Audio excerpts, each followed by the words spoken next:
salut à tous, bienvenue sur nos rendez-vous des professionnels nous parlent. Donc aujourd'hui, on reçoit Carole et je suis très contente et honorée que Carole puisse participer à ces échanges pour partager son expérience personnelle. Et vous allez voir, elle a pas mal d'expériences personnelles, notamment une petite aventure qu'elle va nous expliquer.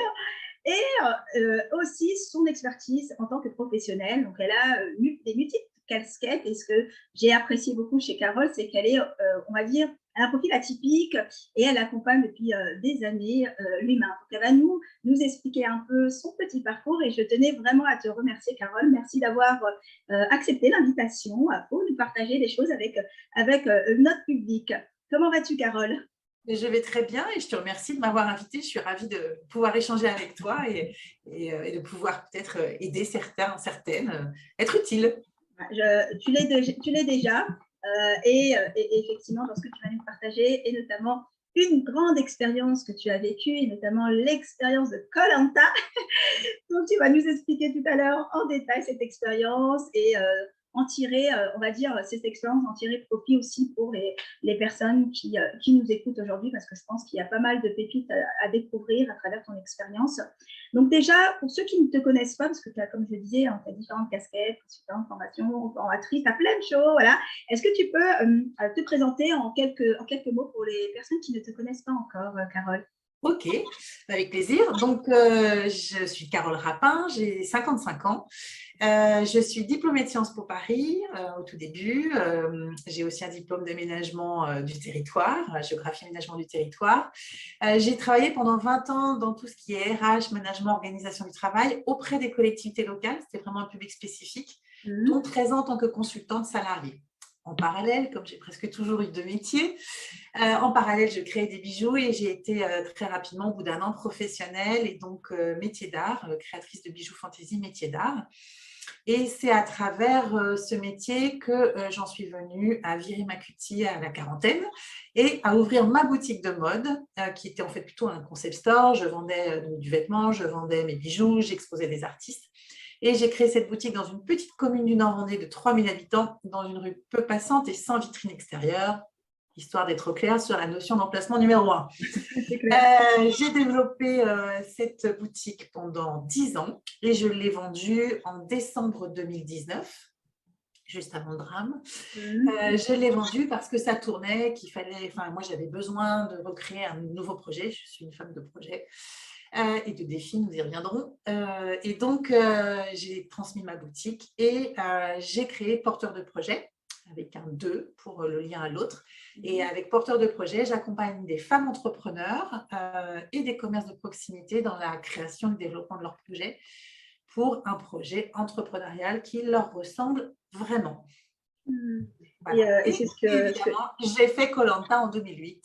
Et ben ouais, et on va en parler, mais avant de parler de cette expérience, effectivement, là, on voit que tu as travaillé dans différents secteurs d'activité, entre ta formation de base, tu parles du doctorat de géographie aménagement du territoire, tu as fait de la RH, donc tu as une vision globale, on va dire, pour moi, déjà de l'humain dans une organisation, mais en même temps, tu t'intéresses, là, tu parles de le projet de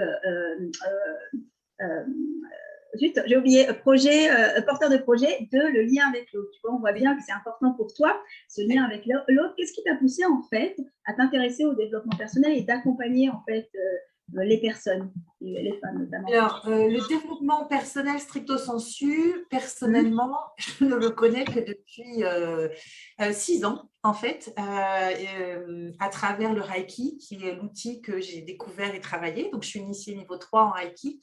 Je le pratique pour moi, je ne suis pas thérapeute, hein, c'est très, très clair pour moi. Ça m'arrive parfois d'aider des gens avec ça, mais en tout cas, je ne suis pas thérapeute, ça c'est sûr. Par contre, l'humain, je pense que moi, je suis née pour communiquer avec l'autre. Hein, c'est intrinsèque. Je trouve que la vie n'a de sens que parce qu'on la partage avec d'autres personnes. Et donc, l'accompagnement, c'est pour ça que moi, je me présente comme consultante. Je dis consultante en stratégie du développement parce qu'il faut parfois mettre des casquettes et des mots. Personnellement, vous aurez compris, j'aime pas trop les cases, donc je déborde tout le temps des cases. C'est clair. Je suis matrice que dans les cases. Mais voilà, j'aime bien le mot consultante parce qu'il y a cette notion d'expertise, mais fondamentalement, je me présente, je suis accompagnante, j'accompagne les gens. Je les ai accompagnés tout au long de ma vie professionnelle avec différentes clés d'entrée. Quand j'étais à la boutique, j'ai accompagné des femmes dans des parcours magnifiques autour de la perception qu'elles avaient de leur image, de leur corps à travers le tissu, en fait. Oui. Et là, je continue d'accompagner des femmes et le fil conducteur, il est le même, si ce n'est que la clé d'entrée est différente. Là, c'est l'entrepreneuriat. Et je dirais que c'est encore plus essentiel parce qu'on touche à des projets de vie, du projet professionnel qui va impacter la vie personnelle, etc. Mais la démarche, elle est la même. En fait, c'est comment je peux aider la femme à révéler tout le potentiel qu'elle a en elle, en fait. Donc, cette notion de potentiel, de développer ses ressources et son potentiel. Et là, tu as parlé, effectivement, tu les as accompagnés dans l'image de soi. Et là, j'aimerais vraiment aussi qu'on parle de confiance en soi, parce que l'objectif, vraiment, c'est de donner des conseils, de cette notion, parce que tout passe forcément par l'estime et la confiance en soi. Et tu l'as dit, hein, tu as accompagné à un moment donné dans ton parcours de vie ces femmes à valoriser cette image. Et je pose toujours la question, et je vais te poser la question aussi, Carole, savoir pour toi, parce qu'on a tous une définition différente, si tu devais définir, toi, la confiance en soi, elle serait quoi pour toi? Comment tu la définirais, la confiance en soi? Alors déjà, je voudrais juste préciser que pour moi, la notion d'équilibre, il y a une sorte de trépied. Enfin, ce n'est pas un concept que j'ai inventé, hein, c'est un concept qui est connu, mais je le reprécise parce que je trouve que c'est important de voir les trois éléments. L'estime de soi, la confiance en soi, l'image de soi. Donc, l'estime de soi, c'est vraiment l'appréciation qu'on porte sur soi-même, la valeur qu'on s'attribue. La confiance en soi, il y a vraiment une notion d'action. C'est la capacité à agir et à se mettre en action. Donc, la confiance en soi, pour moi, c'est comment je suis suffisamment au clair sur ce que je suis, sur mes capacités, toutes sortes, naturelles, les compétences que j'ai acquises, etc., pour agir presque sans me poser de questions. Alors, ça ne veut pas dire qu'il n'y aura pas de questions, mais comment je suis capable de les recevoir, de les travailler, de les mettre de côté.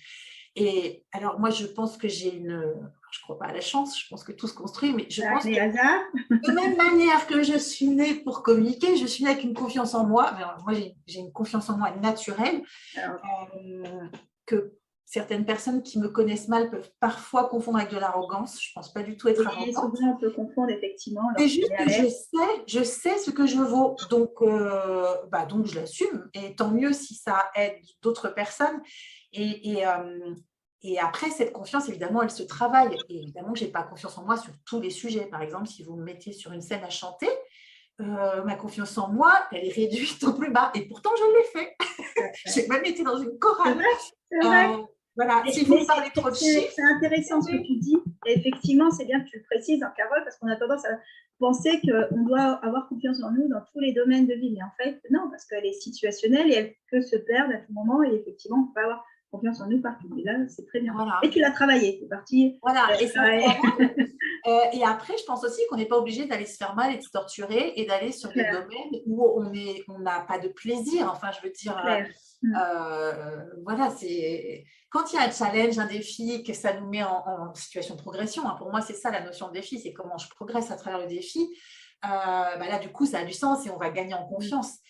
Maintenant, évidemment, on ne peut pas être confiant en soi sur tout, mais en même temps, je vois tellement de personnes, et notamment dans mes clientes, je pense qu'elles viennent vers moi aussi pour ça, parce que je ne l'ai pas précisé, je n'ai pas choisi d'accompagner des femmes. Au départ, pour moi, j'étais mixte, mais il ne vient vers moi que des femmes, donc j'ai mis tout mon cycle de femmes. Et c'est un grand bonheur d'accompagner des femmes parce que justement, je vois le nombre de femmes qui n'ont pas confiance en elles. Là, j'en ai encore une qui démarre avec moi un parcours. Et là, un des premiers exercices, elle me dit, il travaille sur le premier exercice, c'est sur le porteur de projet elle-même en l'occurrence. Et elle me dit, j'ai bien travaillé, mais en revanche, arriver à me valoriser, à trouver mes atouts, j'ai énormément de mal. Et c'est vrai ça. Souvent, ils vont avoir du mal à mettre en avant les points forts et les défauts, ils vont les trouver, effectivement. Mais dans ce que tu dis, donc elles viennent à toi, je pense que c'est aussi ce que tu dégages, implicitement, ça va impacter, comme tu dis tout à l'heure, j'ai confiance en moi, c'est une confiance naturelle, et ça impactera forcément. Donc, on vient aussi vers toi aussi, pour peut-être inconsciemment par rapport à ça. Dans ce que tu remarques, parce que ce manque de confiance ou d'estime de soi, on le voit, beaucoup de personnes ne l'ont pas, en fait, notamment les adultes et notamment les femmes, comme tu peux le dire, parce qu'elles ne développent pas leur potentiel. À ton avis, ça s'explique de quelle manière pour toi? D'où vient ce manque de confiance de ces personnes-là, par exemple? Là, tu parlais de Si ce j'avais cas. la réponse, je pense que ce serait génial parce que je pourrais aider tout le monde. Bon, il y a quand même des pistes. En général, il y a des choses qui reviennent Voilà. souvent. Il y a des pistes et c'est. Alors, je pense que. Alors, déjà, ma philosophie, enfin, ma perception du monde et de la société, Ouais. je pense qu'en tant que femme, on n'est pas très aidé sur la confiance en soi parce qu'on voilà, pour des raisons historiques, et, si on remonte même à l'époque des sorcières, je veux dire, il y a une femme qui avait confiance en elle et qui assumait ses dons ou ses talents, elle pouvait rapidement se retrouver sur un bûcher. Donc, c'est un petit peu compliqué quand même. C'est vrai, c'est vrai. Ça, c'est voilà. Moi, je vous invite à lire les livres de Mona Chollet sur le sujet. C'est extrêmement intéressant sur les sorcières et au-delà de ça, du coup, sur la place de la femme dans la société. Donc, je pense qu'il y a un héritage culturel inconscient, oui. qui fait que Collectif, quand on est un petit garçon, une petite fille, on ne part pas forcément avec la même. Voilà. Et donc, au-delà de ça, il y a aussi une culture française là qui s'applique à tout le monde, qui est par rapport à la culture anglo-saxonne, où si on essaye et qu'on se rate, on est un peu montré du doigt. C'est un peu cette difficulté autour de l'échec. L'échec est différent, effectivement. Voilà. D'ailleurs, si vous plantez une boîte en France, vous n'avez pas le droit de vous réinstaller avant un certain temps, etc. etc. Enfin, il y a des choses qui sont quand même assez étonnantes dans la culture française qui font que ça non plus, ça ne fonctionne pas. Et après, il y a évidemment plein de raisons personnelles qui, là, renvoient au travail qu'on peut mener. Parce qu'effectivement, ça se travaille, c'est quelque chose, je pense, qu'on n'apprend pas non plus à l'école. Notre système d'éducation, c'est un système de notation. Ce n'est pas le chemin qui est tellement valorisé, c'est le résultat. On est beaucoup sur le résultat, effectivement, Voilà, et non sur le process. Exactement, je pense que le chemin a beaucoup d'importance et dans mes parcours et mes accompagnements, en fait, on travaille vraiment cette confiance en soi en filigrane. Tout le chemin, quand vous travaillez, quand vous avez un projet entrepreneurial et que vous travaillez sur votre offre et que vous savez exactement ce que vous allez offrir et à qui et pourquoi et quels besoins vous remplissez, mais le syndrome de l'imposteur, la confiance en soi, elle est boostée parce qu'en fait, on sait pourquoi on fait ça, on sait pourquoi on est légitime pour le faire, ce fameux problème de légitimité qui renvoie à la confiance en soi. Et on le travaille de l'intérieur structurellement. Ça, c'est puissant. Tout à fait. Donc, c'est multifactoriel dans ce que tu dis. Tu dis déjà dans l'éducation, le système scolaire, effectivement, notre rapport aussi à l'échec, notre rapport notre environnement, notre cellule familiale, est-ce qu'on est porté par son conjoint ou sa conjointe, ou est-ce qu'au contraire, on est en mode un peu basse énergie, où on encaisse, et voilà, et comment on peut se déployer dans son couple, dans sa famille aussi. Hein. C'est clair, sa place, effectivement, ça joue énormément. Trouver sa place, déjà, dans le premier cocon familial, va être déjà le premier pas à cette confiance pour la vivre dans la société en tant qu'enfant, en tant qu'ado. Donc, effectivement, je te rejoins à 100%. Donc là, je pense que comme tu as dit, tu as une confiance en toi naturelle, tu l'as travaillé parce que tu as eu pas mal d'expérience pour aussi aujourd'hui accompagner ces femmes voilà, dans leur cheminement, dans leur épanouissement et dans leur déploiement. Alors, moi, j'aimerais qu'on parle de cette expérience que tu as eue parce que c'est aussi ce qui m'a poussée aujourd'hui à t'interviewer. J'interviewe voilà, pas mal de personnes qui sont passées par ce process, tu vois, et chacun ne va pas l'expérimenter à cette expérience du Koh-Lanta. Donc, ça a été une aventure, je pense, pour toi. Une grande aventure parce que tu as même écrit là récemment à Guide et tu vas nous en parler tout à l'heure sur cette expérience. Je trouve que voilà, cette expérience, on en sort, voilà, tu as poussé tes limites. Souvent, lorsqu'on n'a pas confiance en soi, on a du mal en fait à se connecter à ses ressources et à ses limites et j'aimerais aujourd'hui qu'on en parle parce que tu as cru en toi pour pouvoir expérimenter. Donc, d'où t'es venue cette envie de faire Koh-Lanta et qu'est-ce que tu as appris sur toi lors de ce défi, Carole? Soyons clairs, je n'avais pas envie d'y aller au début. Ah, alors, pourquoi? L'histoire, et je l'explique dans mon guide, c'est qu'on a découvert cette émission parce que j'avais des grandes ados qui regardaient et mon mari me dit « Ah, je te verrais bien faire ça ». Je lui dis « Si tu me dis ça, c'est que tu as envie d'y aller, donc tu t'inscris et si tu n'es pas pris, alors je m'inscrirai ».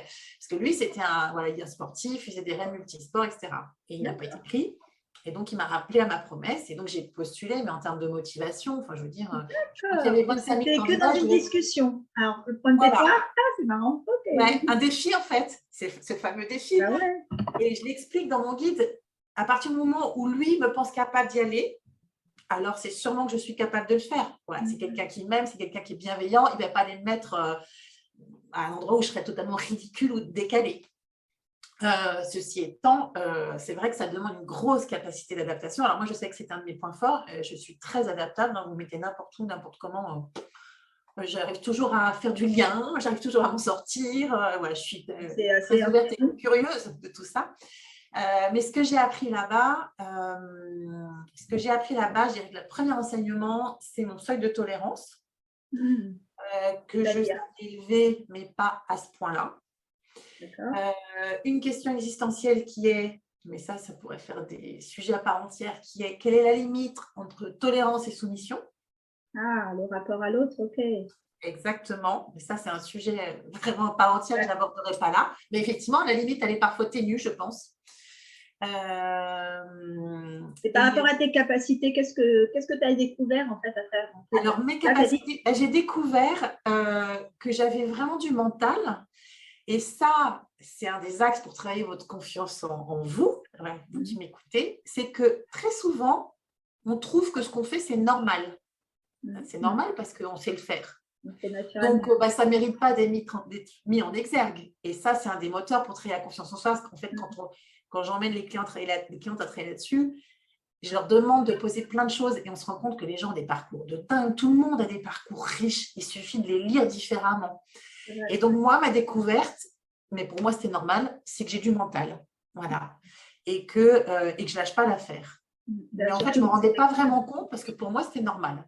Et surtout dans cette expérience. Donc, c'est-à-dire qu'il faut vraiment du mental. Parce que là, on fait jours sur 40 dans l'aventure. Comment? Excuse-moi. Je suis restée 37 jours sur 40 dans l'aventure. Bah oui, ça veut dire que tu es restée jusqu'à la fin, en fait. Donc, il fallait vraiment que tu aies ce mental d'acier, etc. Vraiment pouvoir résister. En plus, c'est des gros défis qu'on vous donne. Donc, et pour préciser, c'est vrai que moi, j'y suis allée avec la volonté très claire de me tester comme j'étais, donc zéro préparation. Enfin, je veux dire, bien changé à ma vie. Je me suis pas. Alors, je fais du sport, mais pour le loisir. J'ai toujours fait du sport, mais je ne suis pas du tout compète. Voilà, mon mari a vaguement essayé de m'entraîner à la course d'orientation dans une forêt. C'est une de mes filles qui a trouvé tous les papiers. Pas toi, donc ça n'a pas marché. J'ai été éliminée parce qu'il pensait que j'étais bonne en course d'orientation. Alors, c'était mon mari qui était bon en course d'orientation. Donc voilà, il y a des gens qui y vont en se préparant comme des warriors, etc. Moi, je voulais me tester. Et donc, une des découvertes aussi, c'est que j'ai un côté diesel sur le plan physique, pas mental, mais physique. C'est-à-dire que mon corps, j'ai eu un peu de mal au début dans les exercices, dans les jeux. Et puis, plus ça allait, ceci dit, j'ai perdu du poids, donc plus ça allait, plus j'étais au taquet, quoi. D'accord. Donc, plus tu avançais, donc on voyait que ton mental prenait beaucoup de dessus, en fait. C'était ça. Ouais. De toute façon, quand il y a un abandon physique, c'est que le mental a lâché. Tout à fait. Donc là, ce que tu nous fais comprendre, c'est que dans cette expérience, c'est que le mental joue beaucoup, en fait. Absolument. Donc, ça t'a permis de pousser tes limites. Vraiment, donc on est capable, en fait. Là, ça montre quoi? On est capable. D'accord. Et comment on fait pour croire en ses ressources? Parce que là, c'est tes ressources en toi et tu as réussi à aller jusqu'au 37e jour, tu vois. Donc, comment on fait pour croire que là, on a des ressources, on a un potentiel à nous et que des fois, il a du mal à développer? Quels seraient les conseils que tu pourrais nous partager pour vraiment croire en ce potentiel? Mon premier conseil, ce serait petit pas par petit pas. Ah, c'est vrai, parce qu'on veut tout de suite. Non, mais c'est très bien. Voilà. Et que l'objectif, si j'illustre, Koh-Lanta, moi, les 100 000 euros, ils étaient carrément loin, ils n'étaient même pas dans mon fond de cerveau, quoi. Petit pas par petit pas, parce que c'est comme ça qu'on avance, qu'on réussit, et toute petite victoire donne confiance. Et voilà. Donc, moi, ma première chose, ça a été de passer la première nuit sur l'île, en fait, déjà. Parce que quand je me suis retrouvée sur une plage, endormie entre des gens que je ne connaissais pas du tout, là, j'ai eu un gros trou d'air. Alors là, j'ai eu un gros trou d'air. Là, la confiance, Et je me suis dit, non, mais en fait, ils ne me connaissent pas. Je suis la doyenne de l'équipe. Je suis une femme. Il ne faut pas se leurrer quand même dans Koh-Lanta. Ce n'est pas un atout au départ. Dans une équipe où il y avait quatre hommes qui étaient bien… Voilà. Montrer qu'ils étaient des hommes. Montrer qu'ils étaient des hommes, c'est ça? Voilà. Je me suis dit, oulala, je ne vais pas faire… ça va être compliqué de durer. ça va être compliqué de durer parce qu'ils ne savent pas ils n'ont pas d'idée de ce que je vaux, ils ne savent pas mes compétences, ils ne savent pas mon potentiel. Et moi, de l'autre côté, mon mari m'avait dit un truc, il m'avait dit surtout, tu ne sors pas en premier au bout des 3 jours parce que tout le monde te considère comme un loser, ils ne savent pas que tu as éliminé presque 25 000 personnes pour arriver là, dans les 16. Et donc, quelque part, j'avais un engagement vis-à-vis de lui aussi. Je ne voulais pas le décevoir. Donc, il y avait cette motivation qui était à côté. Donc, plutôt que de… alors, moi, c'est vrai que je ne suis pas du genre à ruminer. Donc, dès que j'ai une pensée qui vient affecter mon énergie ou mon mental, c'est action, qu'est-ce que je peux mettre en place, voilà. Et donc, je me suis dit, OK, stratégie, je dis pas ma situation maritale, je ne dis pas que j'ai 4 enfants, j'ai 4 filles. Voilà. En fait, j'ai rien donné de moi pour pas qu'ils me mettent dans une case, en fait. Voilà, dans la case mère de famille. D'accord, qui voit l'image, les stéréotypes. Exactement. Et donc, en fait, quand au bout de 3-4 jours, j'ai révélé que j'étais mariée, que j'avais 4 enfants, ils sont tous tombés du cocotier. Ils me disent, ah bon. Mais là, ça montre bien, tu vois, l'image faussée, en fait. Donc, on associe femme, voilà, vous voyez, ou même femme, de façon générale, maman, à faiblesse, là, dans ce que tu dis. Donc, pas capable, alors que c'est loin de là. Et donc, voilà, l'idée, le conseil majeur, c'est fixez-vous une petite victoire pour la journée, pour le lendemain, et célébrez cette victoire. Et en fait, vous allez voir, c'est pareil, ça c'est un exercice que je fais faire dans l'un de mes parcours, et j'ai une cliente qui n'arrivait pas à se féliciter d'une seule chose de sa journée de travail. Donc, soit elle n'est pas du tout au bon endroit, ce qui n'était pas le cas, soit on ne voit que le négatif, ou elle s'arrêtait sur ses blocages, ses difficultés, et elle ne voyait pas même les petites choses. Et on a toujours dans une journée des petites choses pour lesquelles on peut se féliciter. Et ça vient vraiment doper la confiance en soi. Tout à fait, tout à fait. Donc déjà, se focaliser sur ce qui est bon et pas forcément quelque chose de négatif. Donc ça va nous permettre de croire en ses ressources, c'est ça? Plus le système des petits pas. Et puis évidemment, il y a un travail de fond à faire que moi, je fais faire à tout démarrage de faire le tour de ses ressources. Voilà. Et quand je dis les ressources, souvent les gens ont tendance à penser ressources financières, par exemple pour un projet entrepreneurial, mais on a des tas d'autres ressources. Et donc, comment on va faire tout le balayage très fin et très précis de ce qu'on a acquis dans son parcours, de ses talents naturels déjà, et de ce qu'on a acquis. Et là, on se rend compte qu'en fait, on sait faire plein de choses. D'accord. Donc là, on voit bien qu'il y a des ressources. Donc, c'est déjà cette étape que tu dis, c'est d'aller identifier un peu les ressources qu'on a. C'est ça, voilà. C'est le premier principe que je développe dans mon guide, qui est faire avec ce qu'on a. On sous-estime, tout le monde presque, on sous-estime ce dont on dispose déjà pour démarrer quelque chose. Là, je parle d'un projet entrepreneurial, mais ça peut être un projet personnel, se lancer dans l'apprentissage de la guitare ou je ne sais quoi. Voilà. Et en fait, sur tout projet qu'on veut mener, faire le point sur ce qu'on a déjà, ça évite aussi de se donner des fausses excuses pour ne pas faire, de procrastiner. Et on est fort. Il faut que j'aille me faire former, il faut que j'aille me faire certifier, il faut que j'aille… Voilà. Et sur les projets entrepreneuriaux, je vois beaucoup de femmes qui en fait, reculent, alors qu'en fait, elles pourraient déjà démarrer des choses.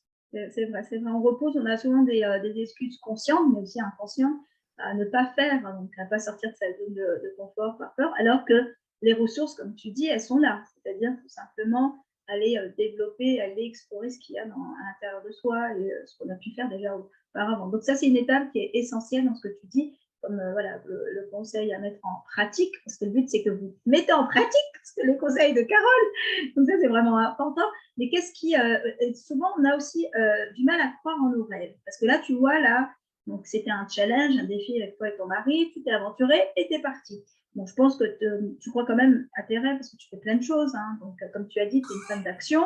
Et ça, c'est bien. C'est-à-dire que tu ne laisses pas la peur, les émotions venir tout de suite. Et ça, moi, je trouve que c'est un conseil aussi à donner, c'est d'être moins dans la réflexion, mais plutôt dans l'action. L'action, ça change tout.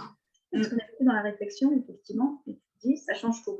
Donc, et des fois, on n'ose pas, en fait, croire en ses rêves ou bien aller atteindre ses rêves. Si tu devais nous partager quelques astuces pour croire en ses rêves et surtout se dépasser, quelles seraient ces astuces, Carole, toi qui as pu… Bien, déjà, pour croire en ses rêves, il faut s'autoriser, il faut se l'autoriser, parce que c'est déjà une première étape. Moi, je vois des femmes qui ne s'autorisent pas à poser leurs envies.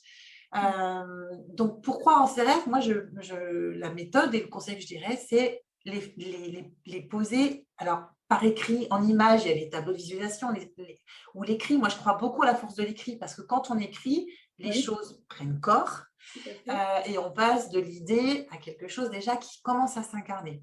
Voilà. Et après, pourquoi en ces rêves? Il faut aussi être sûr que le rêve, c'est ce qui nous fait vibrer, en fait.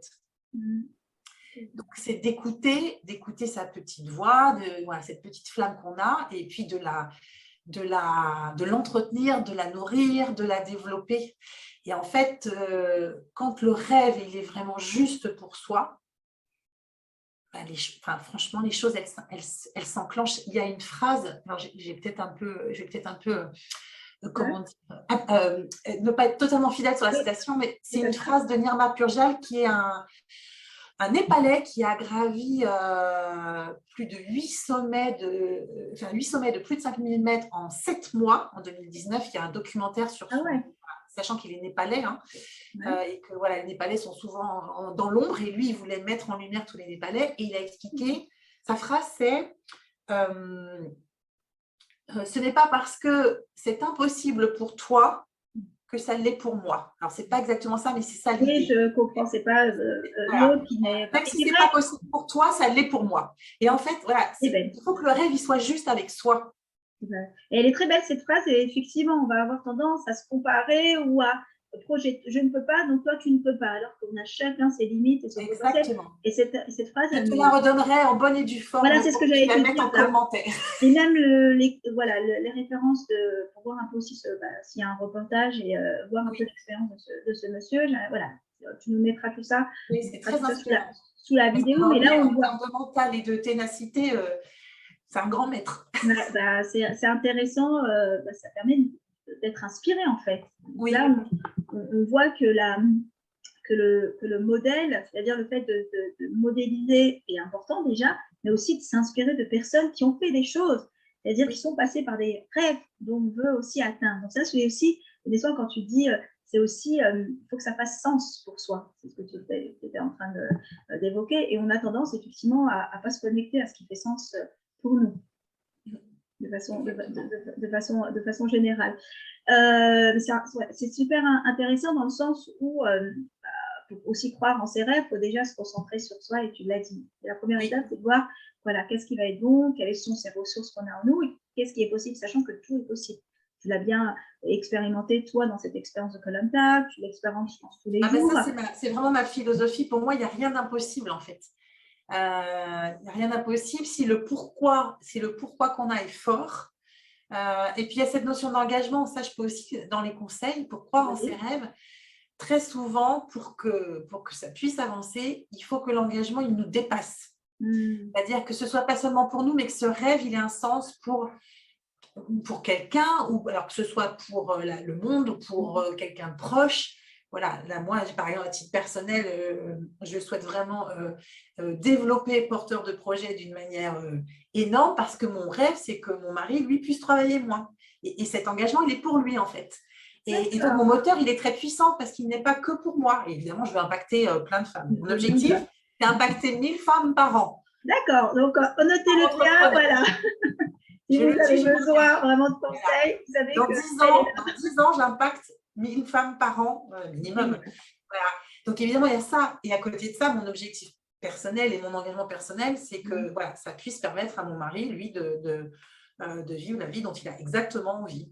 Ouais. Et c'est ça, on n'écoute pas en fait cette petite voix, comme tu as dit, cette petite voix qui n'est pas connectée en fait à nos rêves, et vraiment faire ce qu'on a vraiment envie en fait, pas ce que la société dit ou que l'entourage nous impose, mais c'est vraiment de s'écouter, c'est ça en fait, se dépasser, croire en ses rêves, c'est vraiment d'aller dans quelque chose, un pourquoi qui est plus grand dans ce que tu viens de partager, et qui est une notion qui est vraiment importante.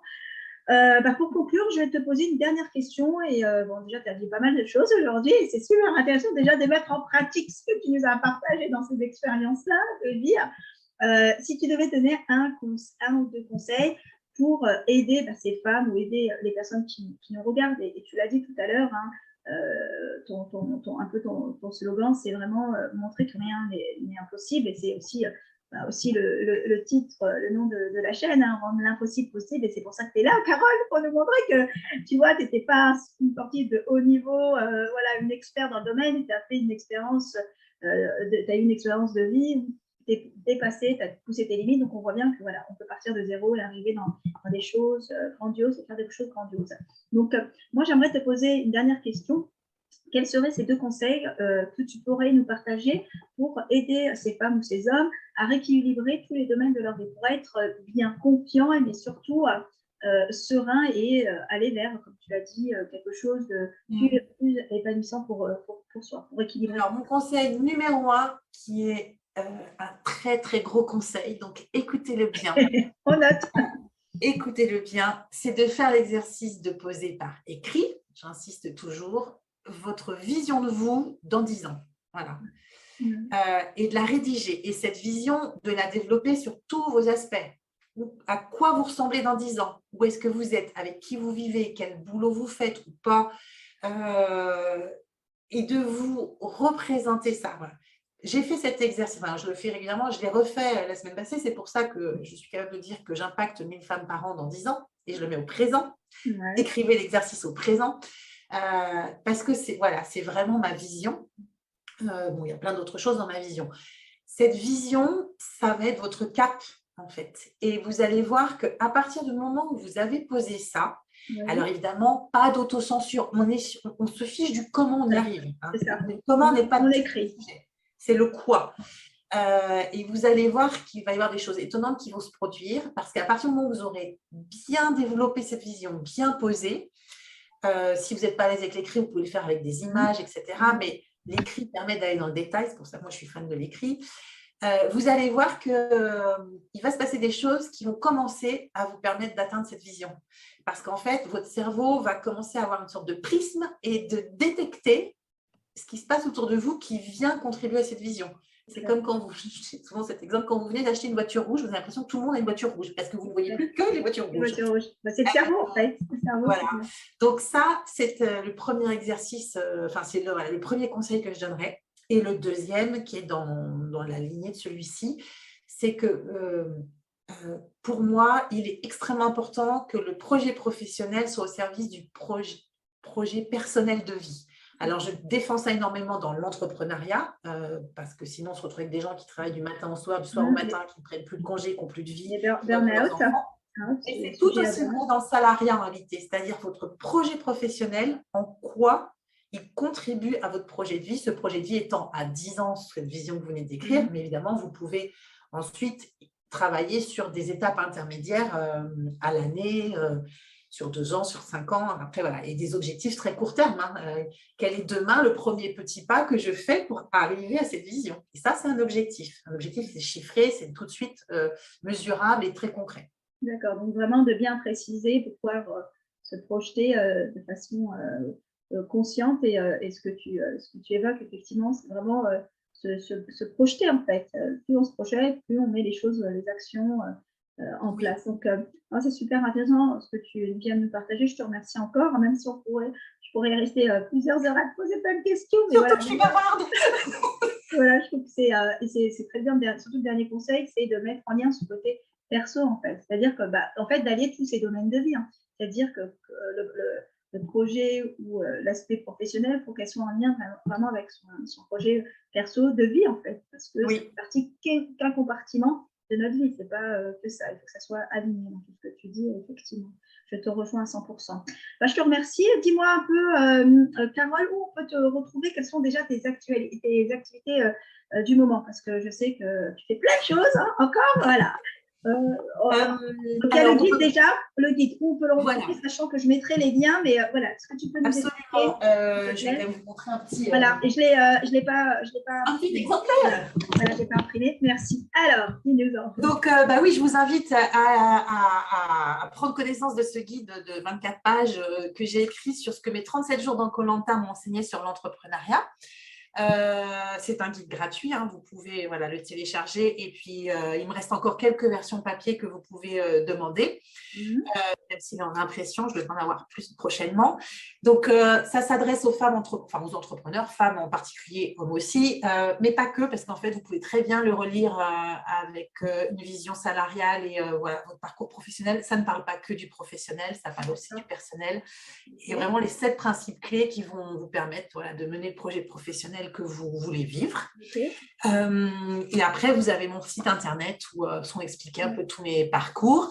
Et sur mon site, vous pouvez prendre, là aussi, c'est offert, une session privée d'une demi-heure pour faire le point sur votre situation. Voilà. Si vous avez envie d'entreprendre, que vous êtes juste à l'idée, en création, ou juste lancé, ou même un peu développé, mais que vous avez des blocages, c'est avec plaisir que j'échange avec vous pour voilà, vous donner un mini plan d'action. Ou si vous êtes une femme et que vous n'avez pas pleinement conscience de votre valeur et que vous avez envie de travailler là-dessus, j'ai aussi un parcours qui est un petit peu déconnecté d'entrepreneuriat. Et là, c'est vraiment du coaching et ça s'appelle Conscience de sa valeur. Voilà. Et j'ai porte bien son nom. J'ai des super résultats chez les hommes et chez les femmes, d'ailleurs. C'est un parcours où j'ai des hommes. C'est bien, et puis il porte bien son nom. Et donc là, voilà, tu t'adaptes et tu proposes pas mal de choses. C'est pour ça que je vous invite vraiment à regarder un peu le site. Je te remercie encore, Carole. Merci encore de tous ces partages. Merci à vous d'avoir été présents. Et n'hésitez pas, comme d'habitude, à poser vos questions en commentaire et on se fera un plaisir de répondre. Carole, pareil. Et puis de ne pas hésiter à commander, à télécharger le guide sur les 37 jours à Koh Lanta, parce qu'elle a fait là, on a un peu synthétisé, mais là, on rentre un peu plus dans le détail. Il y a plein d'anecdotes et plein de Tout à fait. On va découvrir la face cachée de Koh Lanta. Ça, c'est intéressant, tu vois. C'est intéressant. Je te remercie encore, Carole. Merci à toi. Une agréable journée et je te dis à bientôt. Au revoir à tous. Au revoir tout le monde.